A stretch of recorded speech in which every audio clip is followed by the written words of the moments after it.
Hello student, welcome to history insight না railway insight, মানে আমাদের হিস্ট্রি ইনসাইটের পার্টই হলো রেলওয়ে ইনসাইট। তা রেলওয়ে ইনসাইট বাংলা আমরা আজকে 15ই সেপ্টেম্বরের কারেন্ট অ্যাফেয়ার্স করব। আর তোমরা জানো যে প্রত্যেক দিন 8টা 15ই সব পরীক্ষার জন্য আমাদের মেন চ্যানেল যেটা হিস্ট্রি ইনসাইটে, সেখানে কিন্তু কারেন্ট অ্যাফেয়ার্স হয়।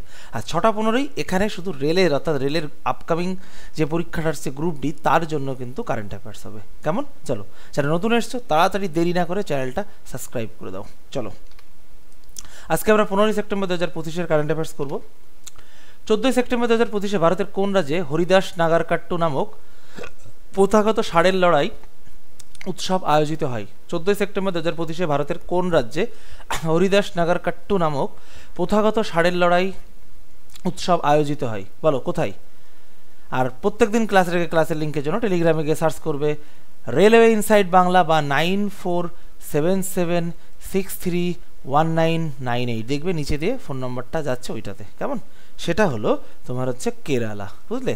তো হরিদাস নাগারকাট্টুম কেরালার একটি ঐতিহ্যবাহী উৎসব, যেখানে ষাঁড়ের লড়াই দেখানো হয় এবং কৃষি সংস্কৃতির সাথে যুক্ত, স্থানীয়ভাবে অত্যন্ত জনপ্রিয়, বুঝলে? চলো, ভারতীয় রেলওয়ে কত তারিখে মিশন 3050 উদ্যোগ শুরু করে, যার লক্ষ্য 3050 কিলোমিটার নতুন ট্রাক লাইন নির্মাণ?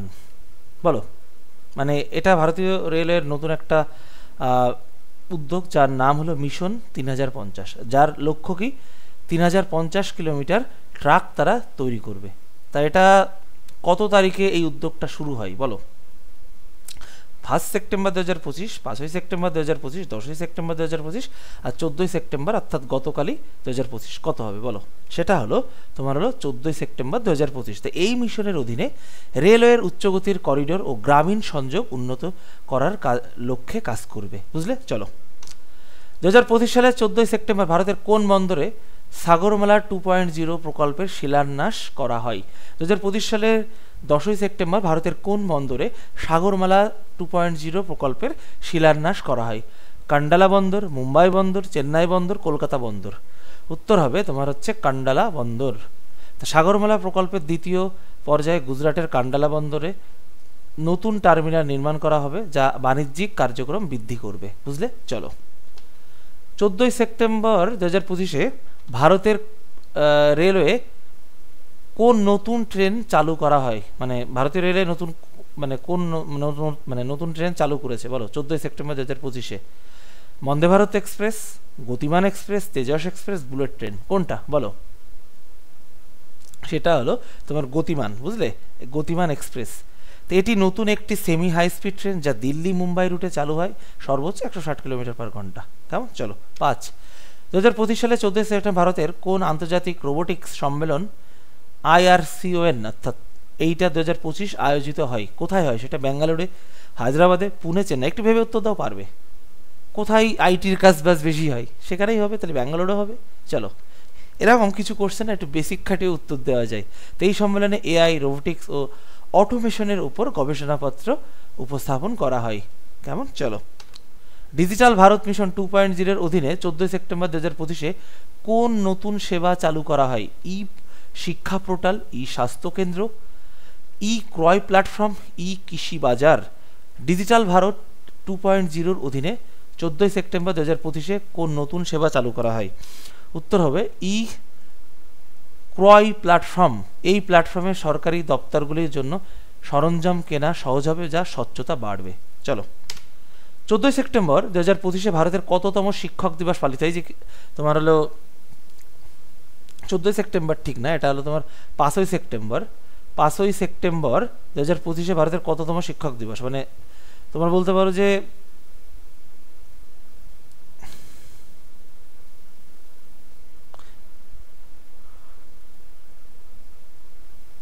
দেখো, এটা মনে হচ্ছে কোশ্চেনটা একটু এডিটিং মিস্টেক হয়ে গেছে। 64 না তো, আচ্ছা বুঝতে পেরেছি। আচ্ছা, হ্যাঁ 64তম। কেন? কারণ ওনার তোমার 5ই সেপ্টেম্বর ডক্টর সর্বপল্লী রাধাকৃষ্ণন, অর্থাৎ আমাদের ভারতের প্রাক্তন প্রথম আর কি উপরাষ্ট্রপতি, তার জন্মদিন এটা পালন করে। তবে যবে থেকে পালন করা হচ্ছে সেই হিসেবে 64তম বর্ষ এটা 2025-এ, বুঝতে পেরেছো? চলো, 2025 সালের 14 সেপ্টেম্বর আরবিআই দ্বারা কোন নতুন ডিজিটাল মুদ্রা সিবিডিসি চালু করা হয়? 2025 সালে আরবিআই দ্বারা 2025 সালে 14 সেপ্টেম্বর আরবিআই দ্বারা কোন নতুন ডিজিটাল মুদ্রা সিবিডিসি চালু করা হয়? বলো কোনটা সেটা? সেটা হলো তোমার ই রুপি, বুঝলে? ই রুপি হলো আরবিআইয়ের কেন্দ্রীয় ব্যাংক ডিজিটাল মুদ্রা, যা ডিজিটাল লেনদেনের জন্য ব্যবহার করা হবে, বুঝলে? চলো, 2025 সালে 14 সেপ্টেম্বর ভারতীয় নৌবাহিনী কোন নতুন যুদ্ধজাহাজ কমিশন করেছে? 2025 সালের 14 সেপ্টেম্বর ভারতীয় নৌবাহিনী কোন নতুন যুদ্ধজাহাজ কমিশন করেছে? INS Vikrant, INS Vikramaditya, INS Chennai, INS স্পল। উত্তর হবে আইএনএস স্পল, বুঝলে? এটি স্টেলথ ডেজার্ট জাহাজ যা মজাগাঁও ডক লিমিটেড নির্মিত হয়েছে, বুঝতে পেরেছ? চলো, 14 সেপ্টেম্বর 2025 ভারতের কোন রাজ্যে গ্রিন হাইড্রোজেন মিশন শুরু হয়? 14 সেপ্টেম্বর 2025 ভারতের কোন রাজ্যে গ্রিন হাইড্রোজেন মিশন শুরু হয়? রাজস্থান, গুজরাট, তামিলনাড়ু, উড়িষ্যা। সেটা কোনটা বলো? সেটা হলো গুজরাটে, বুঝলে? তো এই মিশনের লক্ষ্য নবায়নযোগ্য, অর্থাৎ যে শক্তিকে নবায়ন করা যায়, অর্থাৎ রিউজ করা যায়, আবার সেই শক্তি ব্যবহার করে গ্রিন হাউস উৎপাদন করা হয়। কেমন? চলো, 2025 সালে 14 সেপ্টেম্বর 2025-এর 14 সেপ্টেম্বর ভারতীয় রেলে কত শতাংশ বিদ্যুতায়তনের মাইল ফলক স্পর্শ করে?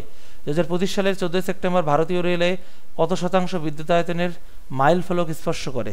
সেটা হলো তোমার হলো 100%। এই দিনে ভারতীয় রেলে সম্পূর্ণভাবে বিদ্যুতায়িত হয়, যার কার্বন নিরসন কমানোর দিকে একটি বড় পদক্ষেপ। দেখো, এই যে পেট্রোলিয়াম যে ইয়েগুলো থাকে তোমার, ডিজেল ফিজেল যেগুলো চলে, ওগুলো কী হয়, প্রচুর পরিমাণে কালো ধোঁয়া এবং যা তোমার কার্বন ঘটিত যৌগ প্রচুর নির্গত করে, যার ফলে কি পরিবেশ প্রচণ্ড পরিমাণে দূষিত হয়, বুঝলে? 14 সেপ্টেম্বর 2025 ভারতের কোন শহর সবুজ রাজধানী গ্রিন ক্যাপিটালের পুরস্কার পায়? 14 সেপ্টেম্বর 2025 ভারতের কোন শহর সবুজ রাজধানী পুরস্কার পায়? চণ্ডীগড়, গান্ধীনগর, ভুবনেশ্বর, ইন্দোর। উত্তর হবে তোমার ইন্দোর, বুঝলে? এটি শহরটি বজ্র ব্যবস্থাপনা সবুজ উদ্যোগের জন্য এটি নির্বাচিত হয়। চলো, 2025 সালে 14 সেপ্টেম্বর ভারতে কততম জনগণনা শুরু হয়? সেন্সাস। 2025 সালে 14 সেপ্টেম্বর ভারতে কততম জনগণনা সেন্সাস শুরু হয়? সেটা হলো তোমার হলো 16তম, বুঝলে? তা এই জনগণনাটি ডিজিটাল পদ্ধতি পরিচালিত হবে এবং প্রথমবারের মতো ওবিসি তথ্য সংরক্ষণ করা হবে। কেমন? চলো, তো চলো, আজকে এই অবধি ছিল আমাদের 13টা ইয়ে। আমরা শুধু এখানে রেল যেখান থেকে কোশ্চেন করে সেরকমই কোশ্চেনগুলো আরই ছোট্ট ক্লাস হয়, ওই 8 থেকে 10 মিনিটের মধ্যে বা 12 মিনিটের মধ্যে আমরা শেষ করি। তা যারা নতুন চ্যানেলটা সাবস্ক্রাইব করে দাও, বা রেলওয়ে ইনসাইড বাংলা লিখে সার্চ করো টেলিগ্রামে গিয়ে, বা শোভন স্যার আমাদের ক্লাস কিন্তু অলরেডি চলছে। আর তোমাদের একটা কথা বলি, দেখো, এই চ্যানেলটা তোমরা সবাই একটু শেয়ার করো, কারণ 500 লাইভ সাবস্ক্রাইবার না হলে আমি ম্যাথ শুরু করতে পারছি না। আজকে থেকে আমি ম্যাথ আর রিজনিং শুরু করতে চেয়েছিলাম, কিন্তু 500 লাইভ না হলে আর দেওয়া যাবে না, কারণ চ্যানেলটা খুবই ছোট আছে, বুঝলে? তোমরা প্লিজ ভিডিওটা শেয়ার করো। অলরেডি কিন্তু এখন 2টো ক্লাস হচ্ছে, কারেন্ট অ্যাফেয়ার্স এবং রাত 9টা-15টার সময় সায়েন্স। তা আমি বলবো যে তোমরা যদি ম্যাথের ক্লাস পেতে চাও, তাহলে কিন্তু অবশ্যই চ্যানেলটা সবার সাথে, তোমাদের বন্ধুদের সাথে শেয়ার করো, কেমন? এবং চ্যানেলটাকে সাবস্ক্রাইবটা বাড়াও। তো চলো, আজকে এই অবধি। নতুন কোনো ভিডিও আবার দেখা হচ্ছে কালকে। চলো, টাটা। আর রাত 9টার সময় আজকে সায়েন্সের ক্লাসে চলে আসবে কিন্তু, কেমন?